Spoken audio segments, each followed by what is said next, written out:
సంవత్సరం పొడుగుతా నిల్వ ఉండే టమాటా పచ్చడి తయారీ విధానం చూపెడుతున్నా.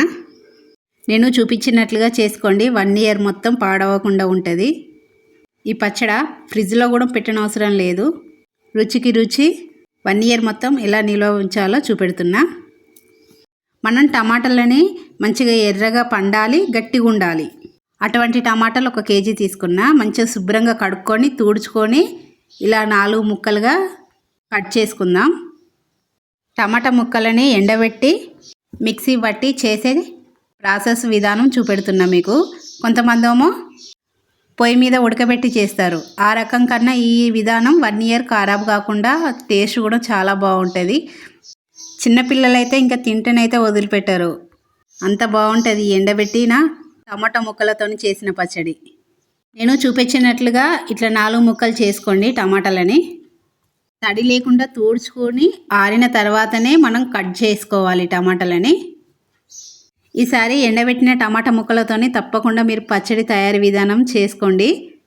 సూపర్ టేస్ట్ ఉంటుంది, అసలు వదిలిపెట్టరు. ఇందులోకి సరిపడినంత ఉప్పు వేయాలి. ఉప్పు తక్కువైనా కూడా పచ్చడి అనేది బూజు వస్తుంది. మెయిన్గా నేను బూజు రాకుండా స్టెప్ బై స్టెప్ ఏ రకంగా తయారు చేసుకోవాలనేది చూపెడుతున్నా.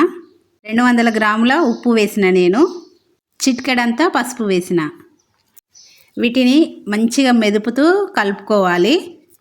కలుపుకున్న తర్వాత వీటిని ఒక ప్లాస్టిక్ డబ్బాలోనైనా ఒక గాజు సీసాలోనైనా వేసి స్టోర్ చేసుకుందాం. ఒక 3 రోజులు ఈ ముక్కలు ఉప్పు నీటిలో నానాలి. ఈ 3 డేస్ మాత్రం తప్పకుండా రోజుకు ఒకసారి మూత తీసి కిందికి మీదికి కలుపుతూ ఉండాలి. ఇది ఫస్ట్ డే అండి. మంచిగా పిసుకుతూ కలిపిన, ఎందుకంటే టమాటాలో ఉన్న రసం అంతా కిందికి వచ్చేటట్టు. ఇలా 2-3 డేస్ తప్పకుండా మనము ముక్కలని కలుపుకోవాలి.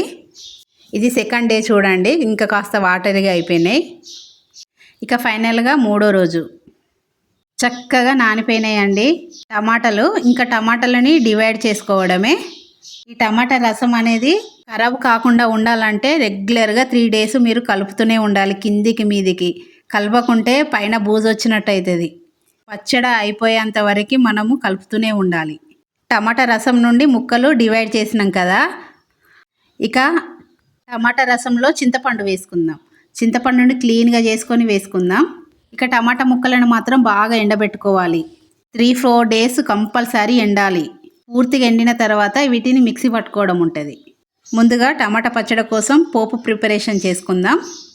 మనం పచ్చళ్ళకి ఎప్పుడైనా ఆయిల్ని ఉప్పు సరిగ్గా ఉంచుకోవాలి. ఈ ఆయిల్ ఉప్పు సరిగ్గా లేకుంటే తొందరగా టమాటా పచ్చడి పాడైపోతుంది. పల్లి నూనె తీసుకున్నా నేను. పచ్చళ్ళకి సన్ఫ్లవర్ ఆయిల్, రైస్ ఆయిల్ బాగుండదు. పల్లి నూనె, నువ్వుల నూనె మాత్రమే బాగుంటుంది. పోపు కోసం కాస్త ఎల్లిపాయ ఎక్కువనే వేసుకోవాలి, బాగుంటుంది ఫ్లేవర్. కొన్ని వేయించిన శనగలు వేసుకున్నా. శనగలు కూడా టేస్ట్ చాలా బాగుంటాయి నానిన తర్వాత. ఇక పోపు పక్కన పెట్టుకొని పచ్చడి మిశ్రమాన్ని ప్రిపేర్ చేసుకుందాం. ఇక ఎండిన ముక్కల్ని చక్కగా మిక్సీ పట్టుకుందాం, పౌడర్ చేసుకుందాం. టమాటా పులుసు ఉంది కదా అండి, దాన్ని కూడా చక్కగా మిక్సీ పట్టుకోవాలి. ఈ ముక్కలు ఎండేంత వరకు చింతపండు వేసి నానబెట్టుకున్న టమాటా సూపుని కూడా రోజుకొకసారి కలుపుతూ ఉండాలి. లేకపోతే ఇది కూడా బూజు వచ్చే అవకాశం ఉంటుంది. అలా కేర్ తీసుకుంటే మనకి బూజు అనేది రాదు. ముందుగా చింతపండుని మిక్సీ పట్టుకున్నాం కదా, ఇంకా అందులోనే కారము, టమాటా సూపు వేసి మంచిగా మిక్సీ పట్టుకుందాం. ఇవన్నీ చక్కగా మిక్సీ పట్టుకోవడం వల్ల మన టమాటా పచ్చడి కూడా రెడీ అయిపోతుంది. కారం మాత్రం నేను 200 గ్రాములు తీసుకున్నా. మెంతి పొడి మాత్రం తప్పకుండా ఉండాలి టేస్ట్ కోసం. ఇవన్నీ వేసి చక్కగా మిక్సీ పట్టుకుంటే ఇలా పేస్ట్ అవుతుందండి. టమాటా సూపు, చింతపండు, కారం, మెంతి పొడి అన్నీ వేసి చక్కగా మిక్సీ పట్టుకున్నా నేను.